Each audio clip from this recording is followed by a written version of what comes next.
Hey, welcome to the county line. We're here in the kitchen with Colonel Tim Cahoon. Retired Colonel Tim Cahoon, United States Air Force, a former fighter pilot, tanker pilot, wing commander, had an illustrious career. I hope you were here last week because we didn't get to finish our discussion about the recruiting problems that the military has had. Tim's had an outstanding career. He grew up in Richmond, Indiana.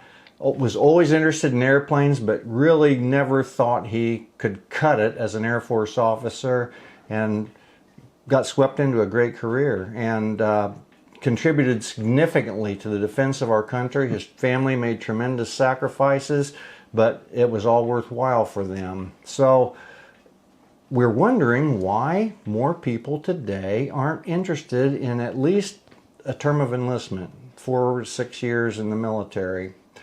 But everybody's having problems finding folks to do that. And Tim was explaining to us why he thinks that might be. Yeah. And I will add that both of my sons, or our sons, my wife and I's sons, are military veterans. And our oldest grandson is also, he is currently serving on active duty in the Marine Corps. So we have continued to contribute, and at least one of our grandchildren has determined that a military tour, it was the right thing for him. But I won't go over and over it again, but I addressed my concern how the wokeness movement has possibly impacted young people's view of the military. And then I had moved on to address the fact that a lot of young people today just aren't physically qualified. They're overweight, they're under athletic, and they cannot pass the physical, and they might not even make it through basic training if they got into the military. What a sad commentary that is. But you're right. I've heard those statistics too. In fact, the Army now has a special program where they will bring you in. They have a pre-basic training 90-day program just to try to qualify you to get into basic training with the view that you could potentially succeed there. So that's how bad it has become. Well, another problem, I guess, is prescription medication. Well, it is, and that's two things. The Department of Defense adopted a computerized program. Well, let me back up. Used to, when you went into the recruiter and the recruiter would ask you about your military history, it was based on whatever you told them. So if you broke your wrist when you were 5 years old because you fell out of the tree and you didn't want to tell the recruiter that, well, you just didn't tell him. Granted, you were telling a lie but you could have, yeah, no, I'm healthy, look, see? And off you go into the military. Well, somehow some really wise bureaucrat decided they needed better information. So they created or bought a program that is tied in to all of the pharmacies, doctors, medical insurance companies in America. So when Johnny Doe walks into the recruiter and gives the recruiter a social security number, he types it in the computer, and lo and behold, every runny nose, every prescription, every broken bone, every scratch stitch is there. And now the recruiter goes, oh, that doesn't qualify. That doesn't qualify. Oh, maybe we can get you a waiver for that. But what you're going to need to do is you got to go back to find Dr. Barton from 1973 who gave you those stitches, and he's going to have to validate that in fact you recovered fully from that. And then now prescriptions, particularly today, that so many young people are on ADHD, ADD, you name it, drugs, depression drugs, everything. Ask your doctor. Yeah, it's there. Well, they go, first of all, you can't be taking that and come in. You have to be off of it for, I'm just going to say a year. I don't know if that's the exact right number. And your doctor is going to have to validate that you've been off it now for a year, and that whatever the desired outcome was had, you're not depressed, you're not affected by ADHD, whatever the case may be, and then maybe we can get you a waiver to enter the service. So you have all these young people who may be interested. They walk in, they're all fired up. Boy, I want to be a Marine infantryman. Let me sign up. And the recruiter goes, oh, it's going to be this, it's going to be that. All right. Well, how long is it going to take? Well, about a year. So in about a year, you might qualify to enter the service. And by that time, this young person is like, I got other things to do. 18-year-old's going to find a lot to do. I can't wait a year. I gotta do something. And so there are a lot of people, they just turn around and walking out, or they're 3 months into it or 6 months into the process, and they're like, I'm fed up. I'm just not waiting anymore. And they walk out the door. You have a lot of young people with drug, alcohol, and arrest convictions. Well, those were immediate disqualifiers. It's so bad now that the military has decided that we'll give you a waiver if you have used marijuana before, and this is just a generic description of this. Don't hold me to the law, but they will give you a waiver and say you can enter the military. We'll give you a try. Used to, and I can tell you from my personal experience, we were kicking people out for marijuana usage. Now they're letting you come in with known marijuana usage because they're so desperate. There's a test you have to take to get in to be enlisted, the ASVAB. I don't know what that stands for, Armed Services Vocational Aptitude Battery. There you go. Well, there was a minimum, every career field had a minimum score, but there was a minimum score that to just get into the military to do anything. Right. And it is getting so bad that they are now waiving some of those minimum scores.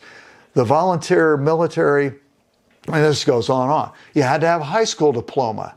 It's so bad now that they're waiving that. They're taking a certain percentage of applicants without a high school diploma. And other reasons why. The job market is good. So whereas some people used to go to the military because they needed a job, now there's plenty of jobs to be had on the outside. Well, why would I join the military if I can go work at the Chrysler factory?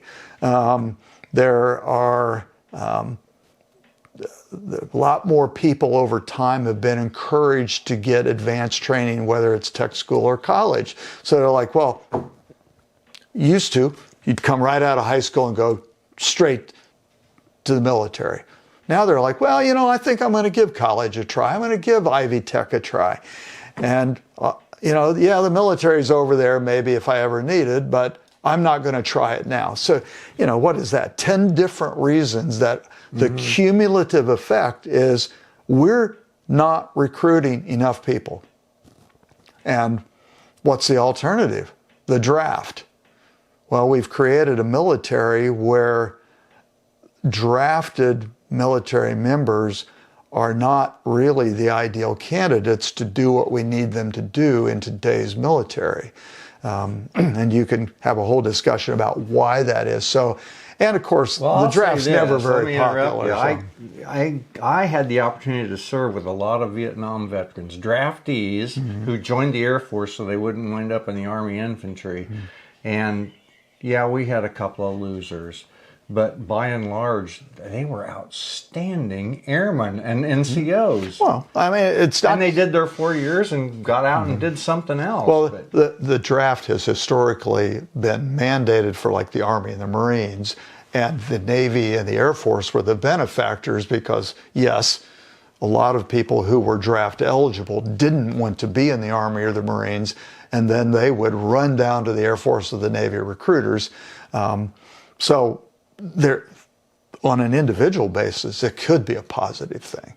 Largely, it's a dilemma because we've created this extremely high-tech military, particularly now Space Force, Air Force, Navy, and even a lot of what the Army and the Marines do is high-tech. I mean, we're using drones, we're using field computers. We've got the cyber force, and it goes on and on. So you just go down and get Bob off the street who just graduated last year, and he was at the bottom of his class, and he doesn't want to be there to boot. and now you're going to need him to do something over here that's real high tech. Yeah, you may get the body, but you may not get the result you want in the end. So it's a dilemma the nation's got. So we're going to have to. What's going on? It seems like, haven't we caught a couple of spies lately that were selling? Yeah. I mean, they were Air Force guys, right? Selling stuff to the Chinese. What is going on there? And how do people like that get past a security clearance? Well, I don't think they were spies when they were recruited and got their security clearance. That was something they decided to do after the fact, and they're recruited by the bad guys. They may offer themselves up to the bad guys. First of all, we've had spies throughout history. And so having them today... I'm not indicting the Air Force there. I'm just saying... I'm thinking this cannot be good for recruiting. When you see, if somebody's thinking about, I want to be on that team because they're all about America, and then you find out that some squirrely little guy in New Jersey who shows up 2 days a month to... Yeah.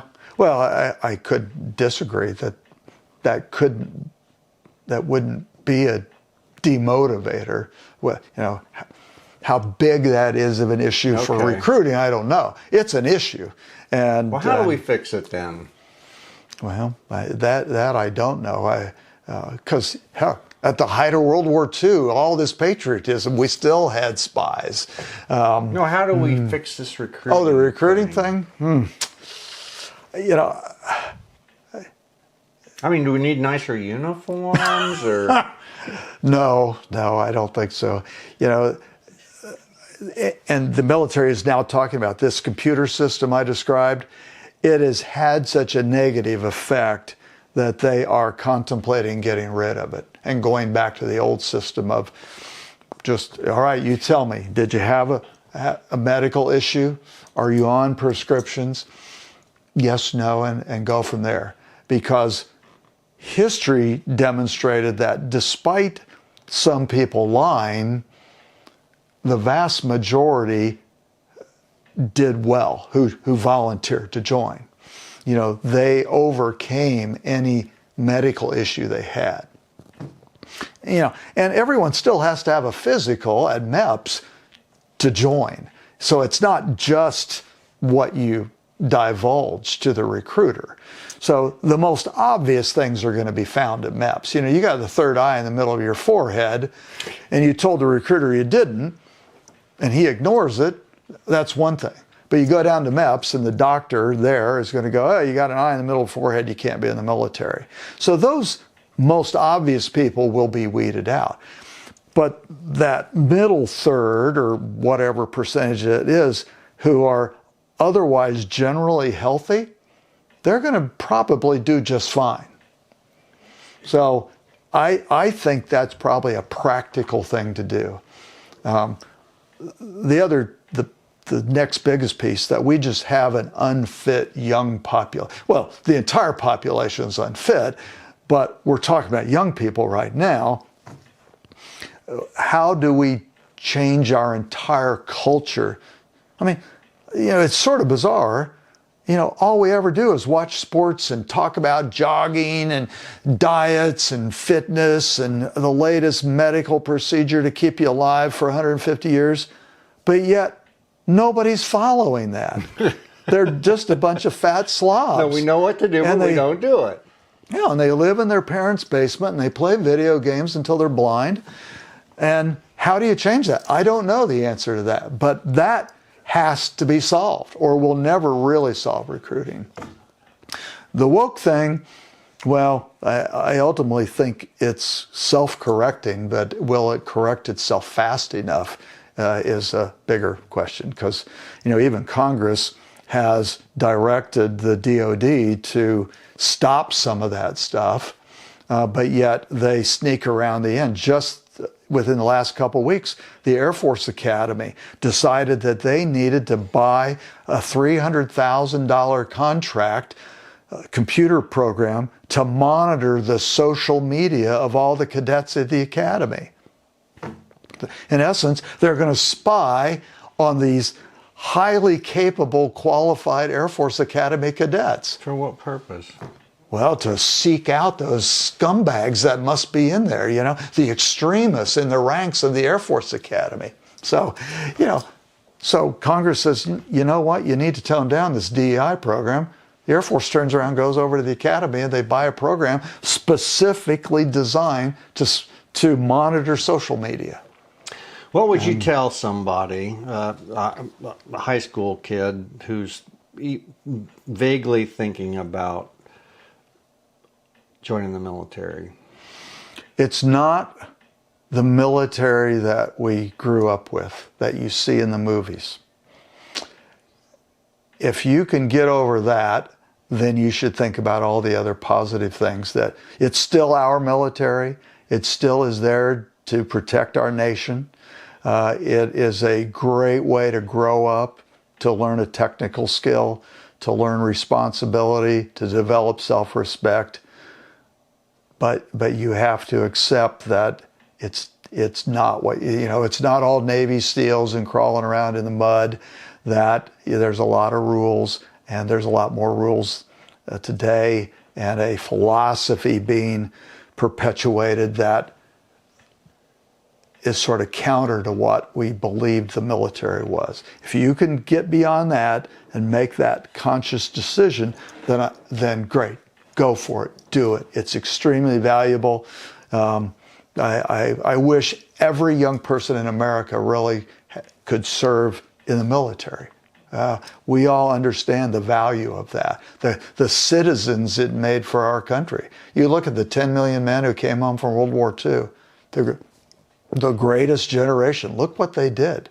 They made the United States of America a superpower, the best country in the world.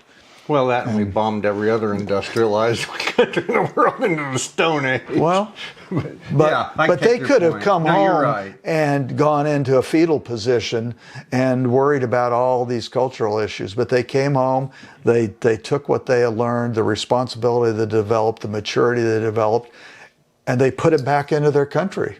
And they raised their families, and they built cities, and it became a nation that it was not before World War II.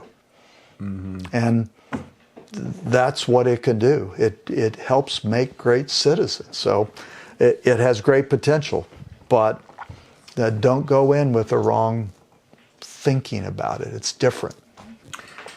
This has been a fascinating discussion, and gosh, and I got a list of questions here I prepared for you, and I didn't have a chance to ask any of them. Oh, I guess I'll have to come back now. You will have to come back, because we've got a lot more to talk about.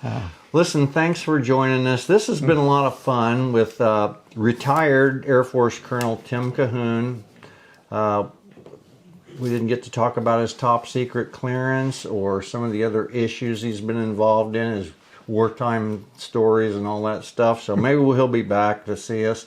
But, if you tuned in during Irish Heritage Month, you remember that I talked a lot about my family and our Irish heritage, and that my sister, Elizabeth Kelly Searsniak, the doctor of jurisprudence who took a genetic test and found out that she wasn't 100% Irish, has had some problems with the facts that or what I at least purported to be facts during one of my earlier podcasts.